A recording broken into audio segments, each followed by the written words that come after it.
Hello, welcome back. So this week we are going to have an opportunity to write our very own This I Believe essay.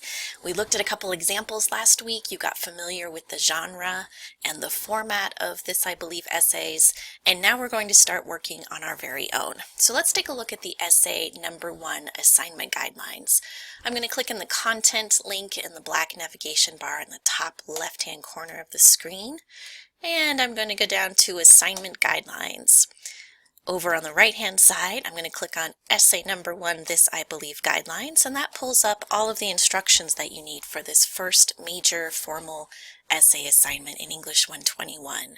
There's some introduction and background information about the This I Believe project, and then as you scroll through here, you'll see purpose and audience, and that's something important to consider for any essay that you write. Why are you doing this, and who are you writing for? So what's your audience? What's your purpose?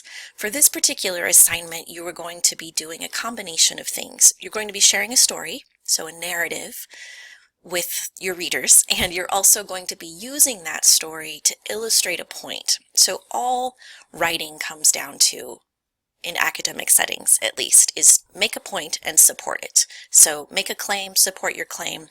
Have a thesis, support your thesis. In this case, your claim or your purpose is to share something about a belief that you have, just like the other This I Believe essays that you read. You're going to support or illustrate that belief by telling us a story. Your audience, you are writing to people who are interested in diverse perspectives and curious about you. So in other words, you're writing to people like your classmates here, people who are curious about you, interested in you, and wanting to learn more.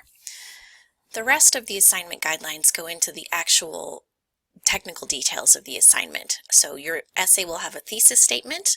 There's some example thesis statements here, and we're also going to work this week on how to create strong thesis statements. That will be part of one of your learning activity quizzes. The next thing you want to look at here is essay structure, and it talks specifically about the structure of the essay. It needs to be at least 3 full pages long, and full pages mean all the way down to the bottom of the page, not 2/3 of the way, definitely not half, all the way to the bottom of the 3rd page. So 3 full pages and no more than 4. Those pages are double spaced, so in case that was worrying you, it's not as long as it feels like it might be. It's also longer than the model essays that we looked at on the This I Believe website last week. So within those 3 or 4 pages, you want to think about scope. So if your purpose is to share a story, to illustrate a belief that you hold, you need to make sure that the story fits the scope of 3 to 4 pages. So it needs to be really specific, really narrow, and we'll talk more about that this week. And then in terms of the essay itself, you're going to have an introduction paragraph. Your introduction paragraph is going to be a healthy, well-developed paragraph that introduces your reader to your topic, welcomes them into your essay, and helps them begin to care about what it is you have to say. You'll follow that introductory paragraph with some body paragraphs. You're going to tell your story, and we'll talk about storytelling this week also in one of the learning activity quizzes and through our discussion board activities, so that we can really explore the elements of storytelling, which include the story itself, reflecting on the story so your readers understand why you're bothering to tell them about this, answering the question, so what, and observing detail closely through rich sensory description.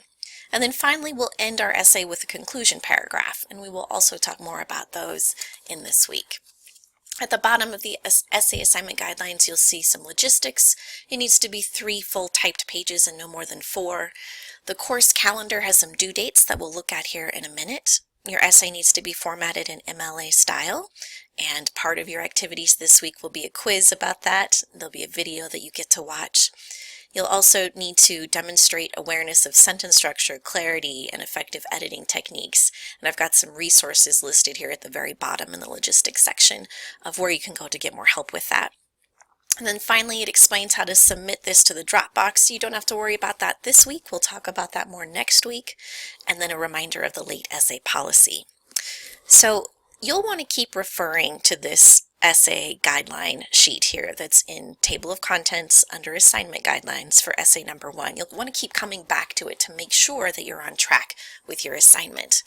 And then really quickly before we go, I want to remind you, we're going to go back to content here, and I'm going to go to the syllabus, the course syllabus section, and click on course calendar. And that, as you know, has all of our assignment deadlines. So you'll see that down here in week 3, the This I Believe rough draft needs to be uploaded to the workshop discussion board by certain dates, and you'll have to respond by certain dates. And then the final essay is due on Monday, June 20th by 11:59 p.m. So you want to keep track of the deadlines and dates in our course calendar, of course. And then one thing that you always want to do when you are working on an essay is look at the grading rubric. What is the instructor going to use to assess your writing? What am I going to use in this case? So again, in the black navigation bar at the top of your screen, you want to click on Dropbox. From there, you will see a list of folders, and we're going to click on essay number 1, This I Believe.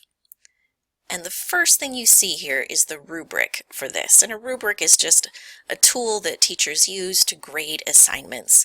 On the left-hand side, you'll see a list of the criteria. Well, actually across the top, you'll see the criteria: excellent, strong, developing, and weak. Those are sort of the categories, and then the specific areas that we apply those criteria to will be over here on the left. And so when I'm evaluating your essay, I'll be clicking in these boxes here, and then also giving you a lot of written and or verbal feedback.